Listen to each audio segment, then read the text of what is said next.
जी राधे राधे। देखिए प्रभु,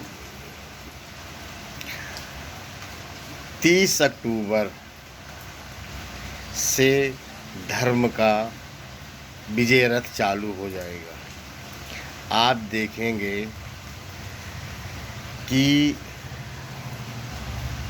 ज्योतिष से थोड़ा पहले मैं आपको कुछ बताना चाह रहा हूँ। आज इस समय क्या हो रहा है, जो हमारे हिंदू पक्ष होते हैं 15-15 दिन के, वो आज देखिए आप 13 दिन के हो रहे हैं, 14 दिन के हो रहे हैं।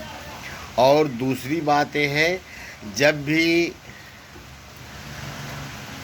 कोई त्यौहार पड़ रहा है उसमें ग्रहण लग जा रहे हैं, या सूर्य राशि बदल रहा है उसमें ग्रहण लग जा रहे हैं, तो ये सब हमें बता रहा है कि हमें धर्म से ज़्यादा जुड़ना है। क्योंकि अगर हम धार्मिक नहीं बनेंगे तो हमारा जो है 2026 में आप बहुत ही त्रासदी देखेंगे। तो इसलिए क्या कहते हैं, आप लोगों को मैं फिर आगाह कर रहा हूँ कि आप लोग जो हैं धर्म की तरफ जुड़िए। धर्म हमारा कोई लाचार नहीं है, कोई कमज़ोर नहीं है, मगर एक ही धर्म रक्षक। अगर आप धर्म की रक्षा करेंगे तो धर्म आपका रक्षा करेगा। तो इसलिए क्या कहते हैं, आप लोग धर्म से जुड़ जाइए अगर अपना आप जीवन अच्छा चाहते हैं तो। एक हमारा मंडेन ज्योतिष है। मंडेन ज्योतिष में जैसे हमारा पराशर ज्योतिष है या और ज्योतिष है, केपी ज्योतिष है, इसमें हमारे लोगों मनुष्यों के विषय में बताया जाता है। वैसे मंडेन ज्योतिष में देश के विषय में बताया जाता है। तो मंडेन ज्योतिष में जो शनि देव हैं वही 11वें भाव में है। इसका मतलब ये होता है कि विदेश भी इससे बचेगा नहीं, विदेश भी आहत होगा।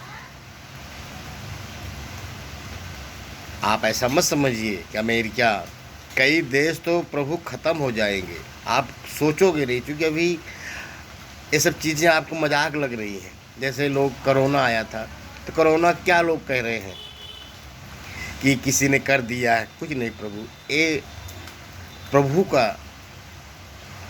एक प्रकार का दंड है।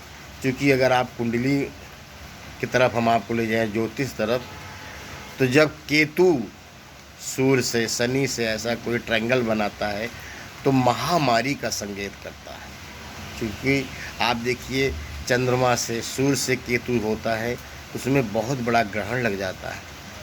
अगर चंद्रमा से कनेक्ट केतु होगा तो आप 100% समझ लीजिए कि उस बच्चे की माँ पहली बात होगी नहीं, अगर होगी भी तो ना के बराबर होगी। उसी प्रकार सूर्य का है। सूर्य, अगर सूर्य राहु एक साथ हैं तो आप इसको देख लीजिएगा, जो उसका पिता होगा या ऐसे उसके पुत्र के ऐसे कारनामे होंगे उससे वो बहुत दुखी होगा, या उसका पिता ही इतना परेशानी में होगा। तो ये सब जो हमारे ग्रह नक्षत्र हैं ना, ये बहुत पावरफुल है। हमारे ग्रह नक्षत्र ये कह रहे हैं कि आप संभल जाओ, संभल जाओ। अगर नहीं संभलोगे तो आने वाला टाइम बहुत ख़राब हो रहा है। और कई पुस्तकों में तो मैंने ये भी पढ़ा है कि जो महाभारत में 17 दिन का युद्ध हुआ था, युद्ध का बात कही गई है, उसमें से 15.5 या 16.5 दिन हुए हैं, जिसमें से उसमें 1.5 दिन का जो युद्ध बचा है वही अब शुरू होगा, समझे।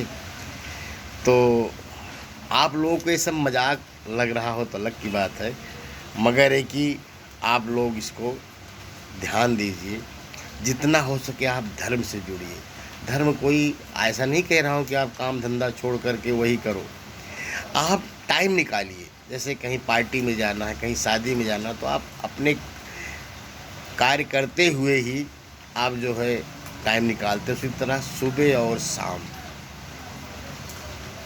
मंदिर जाइए मेडिटेशन कीजिए। और सबसे सस्ता और सबसे सीधा हनुमान चालीसा, रामचरितमानस, और अगर आपको पढ़ने की धर्म से और जुड़ना है तो विष्णु सहस्त्रनाम, कलौ चंडी विनायकी। इस कलिकाल में हनुमान जी और माँ दुर्गा साक्षात है।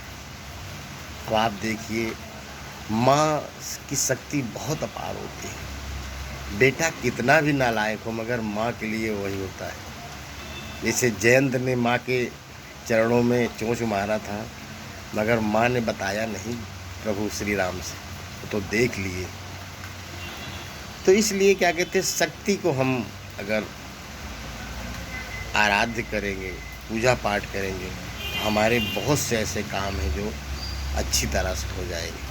तो इसलिए आप लोग इस चीज़ को देखिए। और आने वाला टाइम बहुत ख़राब आ रहा है, इसकी आप कल्पना नहीं कर सकते। इतना कष्टमय, इतना पीड़ामय है कि आप त्राहिमाम कर जाओगे। और इसमें से तो कई देश ख़त्म हो जाएंगे, कई गांव ख़त्म हो जाएगा, कई परिवार नष्ट हो जाएंगे। इसका एक ही है, राम राम, मरा मरा।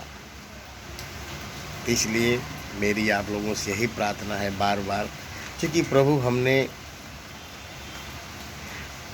का जो रस है, जैसे कहीं पर शहद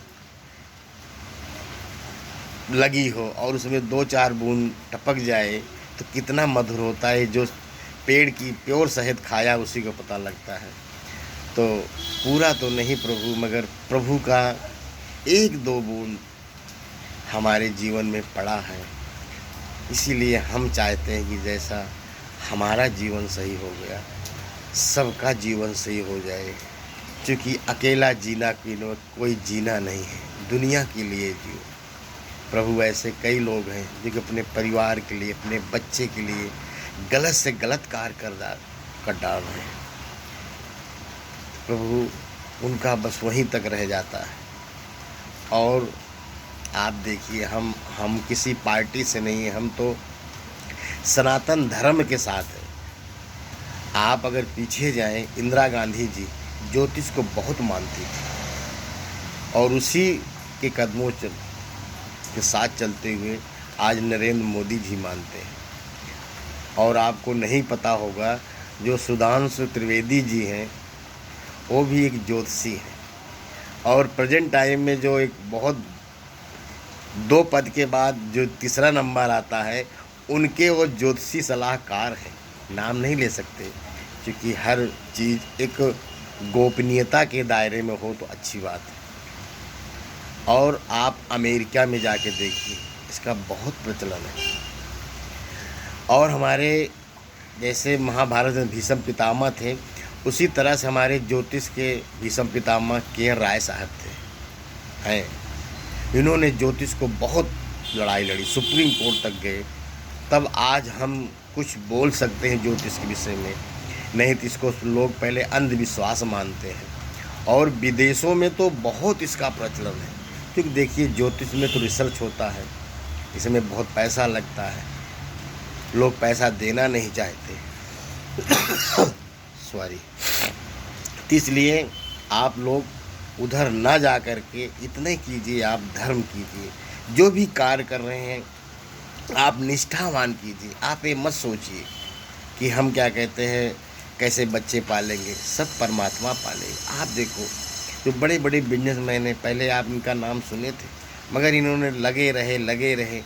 अब लोग कहते हैं कि ये नेता उस व्यापारी को फ़ायदा पहुंचा रहा। और अरे भाई, ये बताओ, हमको तुमको क्यों नहीं पहुंचाया उस नेता ने फ़ायदा? तो भाई, जो जिस लायक रहेगा लोग उसी को कहेंगे ना। अब आपके घर में 4 भाई बहन हैं, अब जो बच्चा पढ़ने में तेज होगा उसी के लिए तो माँ बाप अपना घर द्वार सोना चांदी बेचेगा। जो निखित है, जो चोर है, जो लड़ाई झगड़ा करना, उसके लिए थोड़ी करेगा। तो ये तो अपवाद है, अपवाद में मत जाइए आप लोग। और धर्म का विजय रथ चल पड़ा है और आप बैठना चाहो तो बैठ लो, नहीं तो उसको धक्का भी मारते रहोगे तब भी जीवन आपका आनंदमय हो जाएगा। यही मेरी आप लोगों के चरणों में कोटि कोटि वंदन है, कोटि कोटि प्रणाम है। हर हर महादेव। जय जय श्री राधे, जय जय श्री राधे।